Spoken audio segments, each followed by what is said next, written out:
Storygram Network. Hosting for this podcast is generously provided by Transistor at transistor.fm. Hi, my name is Laurelee, and this is It's Not About Food. So it's not about food, and it's not about weight. What is it about? Everything else, because it's never ever about food or weight, never ever, not even one time, not ever, ever, ever.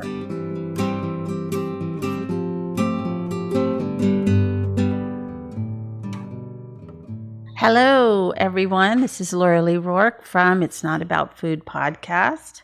And thank you so much for tuning in. Today, we're going to talk about sexuality.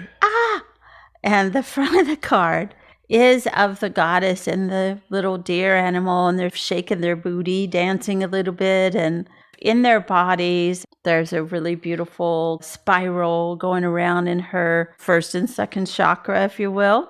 And it's just a very sweet and action card. It's definitely got some energy here. And the back of the card reads, our relationship with food, body size, and sexuality are complex. By exploring the link between negative body image and sexual shame, we can begin to respect and love our own unique beauty and then hold our bodies and sexuality as sacred. We can then reclaim our sexuality for ourselves as the pure, precious, and honorable force it is. So I love this last line, the pure, precious, and honorable force it is. And how often do we not think like that around our sexuality? I was born in the early 50s. I grew up in the Catholic Church, very repressed sexually, taught that all of that was extremely horrible to even think about or talk about. And then if you got married, then it was okay, but really still not okay. As a little girl, still not ladylike, I guess, to have a sexual feeling. I mean, just none of that. I tell the story about I was put in a boarding school at a young age, and our bodies were so shamed that to take a bath, we had to put a sheet over our head. There was a hole cut in so our head would stick out. We had to take our clothes off, pick up the sheet, and get into a bathtub by picking up the sheet, stepping in the bathtub, and putting the sheet over the bathtub. And then we could wash ourselves. And then we got out of the bathtub, picked up the sheet, dried ourselves off with the sheet, and then put our clothes back on, or our pajamas. So we couldn't even look at our little girl bodies. We were only to wash them and not look at them. So imagine how that made me feel later being naked. You know, I just had a hard time with it. And of course, being molested or sexually made fun of or whatever, it just got worse and worse from there. It took me a really long time to reclaim my sexuality and my womanhood and my sensuality. It took a very long time and a lot of work and a lot of going through recovery about molestation and or date rape and all the other ways that I was taken advantage of. And I've sat with so many women and men who have just been tortured with this. And today we have a wonderful young woman all the way across in England to be brave and talk about this issue and to come from her heart. And I'm so pleased to have her on this show. And I'll let her introduce herself and what she's doing all the way over there and what up with her. Hiya. Hi. Thanks for having me on. So I'm Nicola Chan, and I run a business called Weishi Coaching, and I call myself a body confidence coach. So it's taken me a long time to discover this title of body confidence coach and a long journey within myself. And as you mentioned, their sexuality is one of the big things in the journey for me that I've finally come round to accepting and exploring. But it really does take some of the layers to go through to be able to find what's underneath. So my journey into becoming a body confidence coach actually started in the fitness industry. So I was a fitness instructor for 16 years, thinking that fitness would keep me motivated, and that teaching other people I'd be able to be a better version of myself. And it was all really about my body. And even in my college course, all the things I was learning was about me being my brand, the way that I looked, and to attract certain clients to me. And it was only years later, when I kept pushing myself in the industry with the applaud of others, that I developed an eating disorder. And because it is very competitive, even just fitness in itself, just to push the next mile or do an extra bit of time, and you compare yourself to yourself and to other people, because it was so competitive, I actually started comparing my food to other people as well. And that's when the food issue started. So I actually had non-purging bulimia. And I think there's probably many people in the fitness industry who suffer with this because it's something that isn't really recognized. We know of bulimia in terms of you binge eating and then purging, i.e. vomiting. But in the fitness industry, I was using the fitness, like over-exercising. And in a way that's applauded.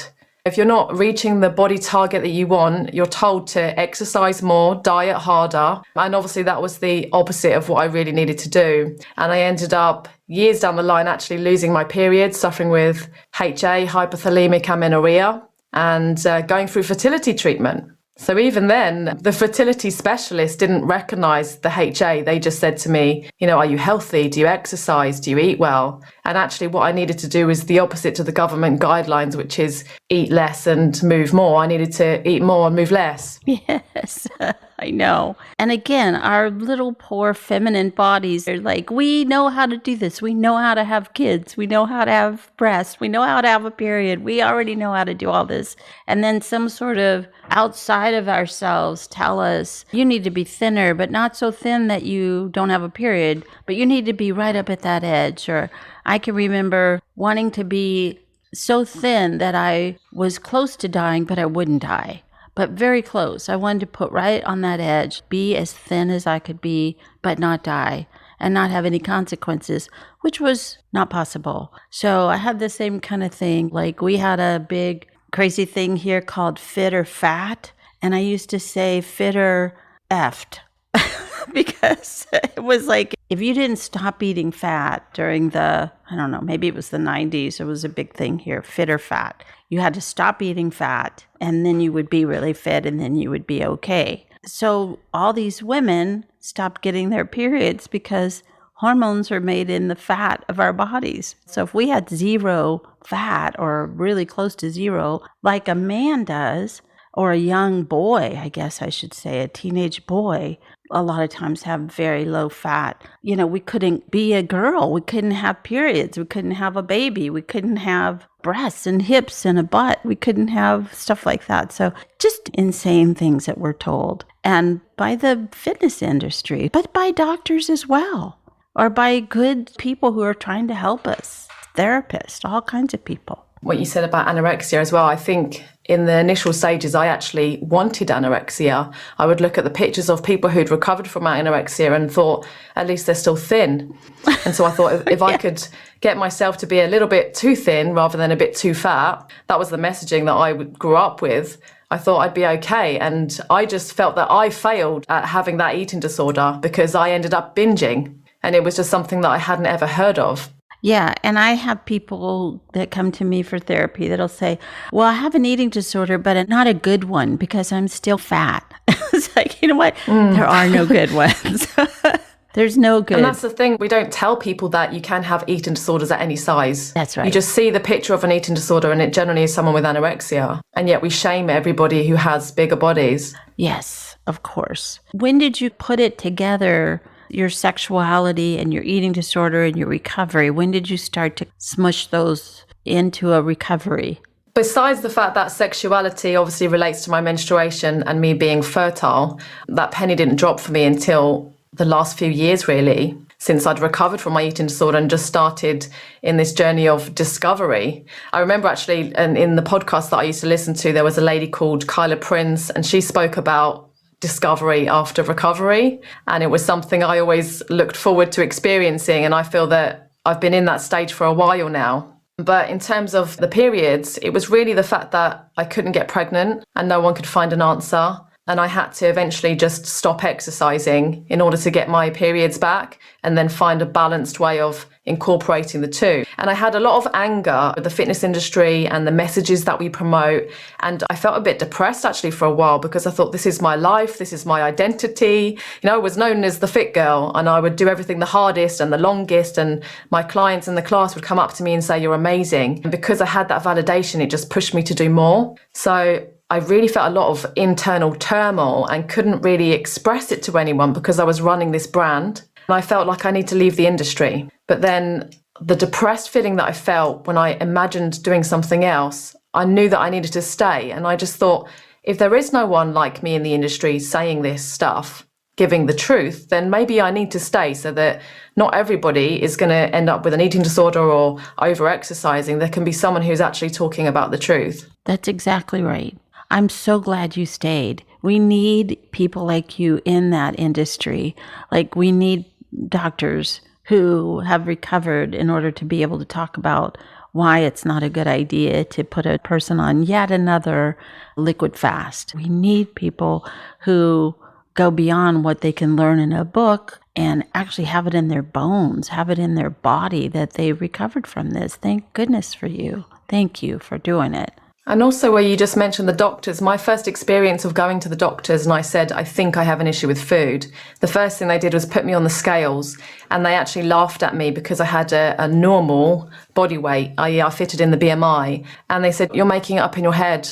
Oh, nice. So luckily I found another doctor who realised that I didn't need the fertility treatment initially. What I needed was to recover from my eating disorder. Yeah, exactly. Thank goodness about that. And I think this happens a million times over, all over the world, all the time. And there's so much shame in that we can't have a baby. Or, what do you mean my body can't do this thing that we've been doing for thousands of years? And nobody says, maybe you're not eating enough, instead of you're eating too much. And that whole thing about this chart says that you're normal. And you go, do you know what I do with food? Do you know what I do with exercise? No, because it's not on that chart, what I'm doing. But also, it was just so hard to express myself to another human being because I had so much shame and guilt around the way that I ate because of my profession, because of the way that I appeared to everybody else. It was like a dirty secret. I didn't want anyone to know. So then to actually open up to a GP and have them do that was horrendous. Storygram Network. Welcome to One Media, One Media. When you're whining with nurses. It's a place I like to call The Bleed. My name is Laurelee, and this is It's Not About Food. The art of being yay isn't just something he developed. Storygram Network. And when you said a minute ago, non-purging Non-purging. bulimia. I had never really heard that term before, but we can purge in so many different ways. We can purge with over-exercise or over-dieting. I would go on a big binge and then I would not eat for 2 or 3 days. And I would tell you straight to your face that I wasn't bulimic because I didn't throw up. Then I started throwing up later. Or people use laxatives or whatever. However way you get rid of the food is how you get rid of it. And still, you're not a happy girl or guy. So how did you step into your own unique beauty, which of course you're a beautiful person and you have great green blue hair, but you're beautiful in and out. So how did you step into kind of reclaiming your sexuality? The blue hair as well is something very recent.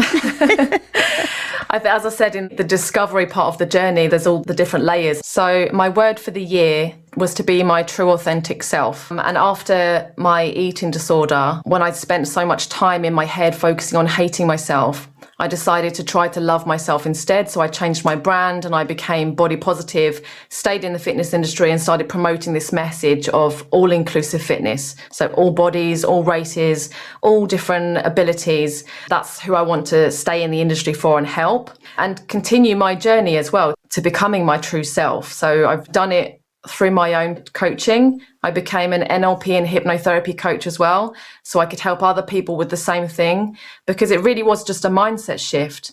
I was spending so much time being negative, I could spend the same amount of time being positive. So it kind of helps all areas of your life, but it really does come from the inside. If you don't love yourself on the inside, if you don't feel worthy, then you're not going to have self-care. You're not going to look after yourself, feed yourself nourishing food, move your body in nourishing ways. So there are a lot of things that help me along the way. As I said, podcasts, some books like Health at Every Size, Intuitive Eating, body positive books, and following body positive people. So it really was a case of let go of the negative, let go of looking at diets, delete the people who make me feel bad about myself, and put in all the positive. And do you have a lot of people over in England doing body positive stuff?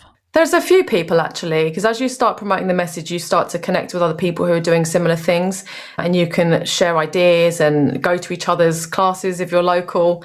I have another friend who is in the industry who decided to stay also around the same time as me to promote body positive dance.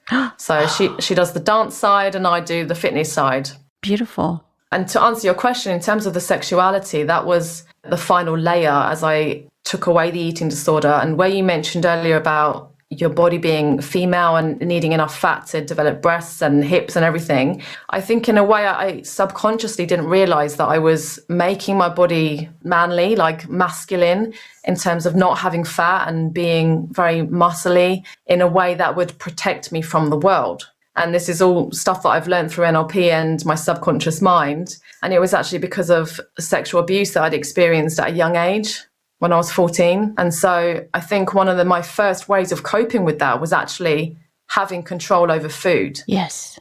And it's only realizing later on that when you have no control over your life, you then try to control it with something. And food was the thing.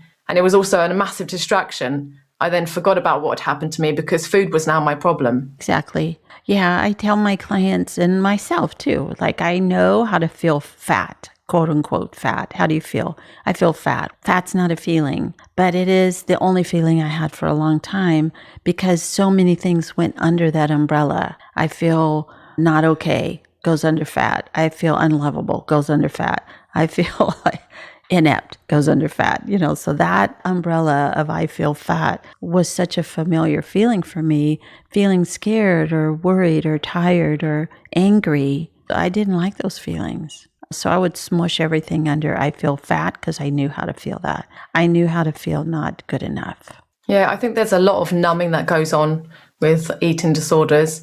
And even just the fact that how I did without the periods, without menstruating, I didn't feel like a woman. I had one emotion and it was positive. So I thought I'm happy all the time, just completely not even knowing myself. And all of my real feelings were just being suppressed. Even who I am as a person was suppressed, which is why the discovery part was amazing to come out of that and actually start feeling. And as I say, you have to feel in order to heal. So I feel like an empath now. I feel everybody's emotions and mine. I feel the world's emotions, and I'm very passionate about like feminist issues and stuff going on in the world, all the injustice. There was a case actually in London not too long ago where a lady was attacked by a police officer, Sarah Everard, and I made a poem about it. I was just so angry. And it brought up a lot of people's stories around sexual assault and being unsafe as a woman. And I just really felt called to make this poem, just to put something out there. And it's also something I'm now going to include in my body confidence workshops that I'm going to do with girls, because it's about food and body image, but it's also about speaking up for yourself, having body autonomy and saying no if you need to. Learning how to say no. Somebody told me, we're teaching our girls this and this. And I said, what we need to teach our girls more than anything is to say no on all levels, on all kinds of levels. No, I'm not going to do your laundry.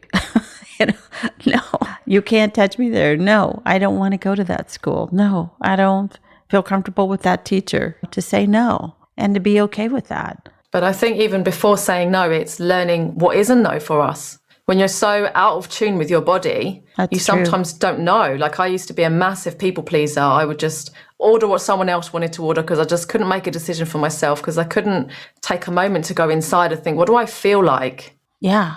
Because a lot of times to go inside, that hurts. We don't want to go there. That's dark and painful. And I'd rather just get whatever you're getting because that seems like the easiest.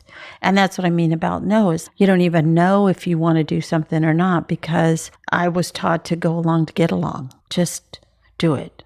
Don't question, just do it. And it's also part of survival, isn't it? That social nervous system, fitting in with people and being liked and being part of a group, being accepted, to be your individual self, makes you quite vulnerable. Yeah, it does. Here, healthy means thin. And you eat healthy food, that means eating food that will make you thin. That's a real charged word. I'm eating healthy means I'm on a diet, even though you don't call it a diet because everybody knows diets don't work, but eating healthy does, which is a diet. So it's just crazy making. So you have a woman coming to you and says, I want to get healthier. How do you start to work with her to change that idea that she can be healthy at whatever size, shape, age, level of fitness that she's coming? She can start right now being there. So how would you take that person to where she really wants to be, which is free? So it is a process, actually. Obviously, I have my social media and I put out various messages that people can then see what I'm about. But if they haven't seen that and they just think I'm a traditional personal trainer, they generally don't come in asking for health. They will come in for something aesthetics. And I have a consultation form where I dive in and find out what is going on the mental side. And I don't tell them it all immediately because some people aren't ready to hear. And the same with all businesses, I think there's that message of sell them what they want, but give them what they need, because people don't always really know what they need. And it's just really time of being with them, getting to know them, diving down into the deeper stuff while training. And the way that I train people now is through weightlifting, which is more about what you can do with your body rather than what it looks like. And I'm constantly feeding this message. And I think nowadays, I don't know if it's my energy or the law of attraction, but I will attract clients who will at some point come along with that message. And if they weren't ready, we would quite soon in the beginning stages realize we're not for each other. They'd know I'm not for them and I'd know they're not for me. And it's interesting because I actually have some clients I've had from the beginning. So they were with me when I was changing my body to be thinner or better or whatever, and they were too. And actually, they've stayed with me throughout my journey and they've come along with me and they're now doing weightlifting and they're now body confident and body positive, not dieting anymore. Beautiful. And it's amazing. And they've become my friends now as well. Yeah. You're building your own community around you, not only in your friends and the people that you're listening to, but also in your business. Beautiful. I mean, I have had a lady who I moved her straight into my body confidence course instead of fitness, because sometimes if you're having so much stress and all those issues are there immediately, maybe doing exercise isn't the thing that's going to help you right now. That's right. Yeah, I mean, nobody comes to me for a diet, Absolutely not.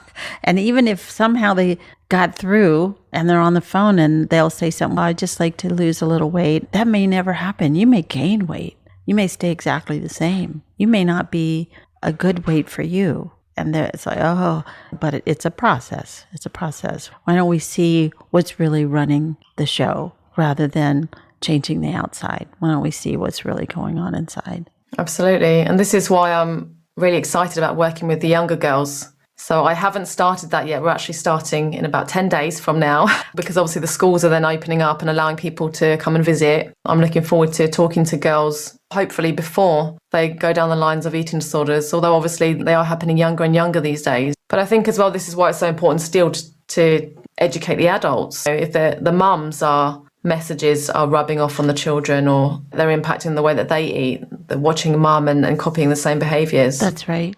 It's a both and. But sometimes you can't get to the moms. You have to go straight to the schools. We've been going into schools for 15 years, maybe 17 at this point. The last year and a half, we've had to do Zoom and put everything on Zoom. It's very weird. But normally we go into the schools with peer educators that I've trained how to talk about this issue. And it's amazing. I know. And I call them the petite goddesses because they are so strong and beautiful and knowledgeable. So when they get this training at a young age and they can teach it to other young girls at a young age or boys, obviously, everybody changes. Because me at my age, I can stand there and talk about this issue. But when a person much closer to their own age shows a video or a PowerPoint and then talks about their own body hatred when they were 10 or 11 or 12. And then how did they get out of it and where are they now? The power in the room is just phenomenal. And they get it. The kids get it. They know exactly what they're talking about. And we have several teachers every year. Just please, are you doing this still? Come in. I've got a whole new group of kids in health class and we need you to come in. And so we've been doing it for this long and it's fabulous. So good for you. We have to do it for sure. I mean, it's not going to go away, is it? If you're still having the cultural messages in society, then we need to keep that voice loud. Carol and I, when we started Beyond Hunger in 1988, we both said, we'll do this for a little while because eating disorders are going to go away. That's just not going to continue on because we're going to be a voice in the wilderness right now. But sooner or later, it won't be like that. But we never saw the internet coming. We never saw social media coming. It has gotten a million times worse. We never saw, where they take a picture and then they completely just, make that person so much better. We never saw any of that. I mean, if we had, we'd be billionaires, but we didn't see any of this coming. So every year, I think, like you, it gets younger and younger. And to get to the moms, we have to go through the children. When we say, tell your mom that you're going to eat when you're hungry, you're going to stop when you're full, you're going to eat what your body wants. You're going to love the body that you have right now. You're going to take care of yourself emotionally. Start saying that to everybody that you meet, and eventually it will go into your heart. And they do. And then a couple of years later, I'll get a call from somebody in that class. Hey, I saw your program and I'd like to be a peer educator. And it's so wonderful. It really is. Well, there was none of it. There was none when we started it here. So we started it in the 90s, and they wanted us to come in and talk about how it's not good to throw up after every meal. And we're like, oh, this is a much bigger issue than that. And we're going to talk about that. And so now everybody's okay with it. But been a long time. That is also the issue with eating disorder recovery, is that weight on the scales is considered with a disorder or without. And actually, it hasn't changed at all how you feel about yourself. And so there are a load of people, I think, outside of those lines of an eating disorder that have disordered eating and all of the other issues, that the body image stuff, which is what caused it in the first place. That's right. To go to, my book is called It's Not About Food, but we could also say it's not about weight. It's not about those two things. It's about everything else. So let's talk about that, because if we're going to sit here and talk about weight or food, I'm not going to talk about that. That's not what it is. It isn't that.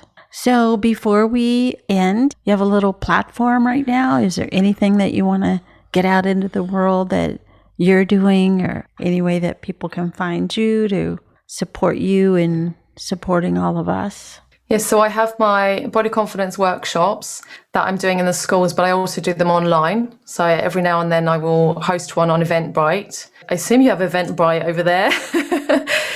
But if not, they are available through Instagram, YouTube. I'm on Facebook as well. My handle is @Waishee Coaching. So it's WAISHEE Coaching. I have a new website, which I'm excited about. It's almost ready, which is waisheecoaching.co.uk. Perfect.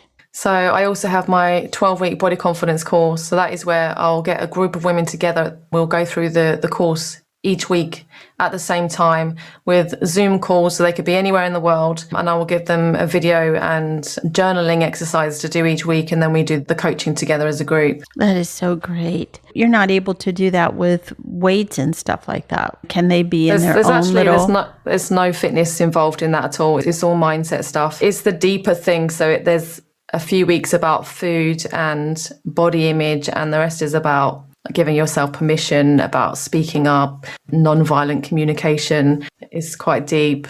Wonderful. I love it. It's so great that you're doing that. Just before I forget, so you are based in Liverpool? Liverpool in the UK. So exciting. The Beatles. You probably know them, right? Because they're from there, right? Down the street. There's a lot of statues and posters and things. I think they've got a street name after them as well. There's a Beatles tour, which I'm yet to go on. Cool. Anyway, would you read this last part that today I will? So today I will practice realizing that it is not my size that limits my sexual experience, but rather it is my shame and fear, the same feelings that are so often at the core of my struggle with food and weight. I will experiment with looking at my body, the expression of my sexuality and my sexual desires as natural, pure, precious and sacred. Oh, imagine that if all of us, looked at sexual desires as natural, pure, precious, and sacred. I don't feel like there would be as much sexual molestation or rape or anything if that was our bottom line, that we looked at it like that, all of us. I agree. I think these cards are amazing and each of them has such a good message. Thank you. So thank you so much for being here. And I really appreciate you coming on the show. Thank you so much. I appreciate you having me. Take care of yourself. And you. Thank you for listening. You can find me on all the social medias at It's Not About Food. And if you would like to get the show a week early and ad-free, you can become a member at Patreon. Search It's Not About Food podcast. Thanks so much.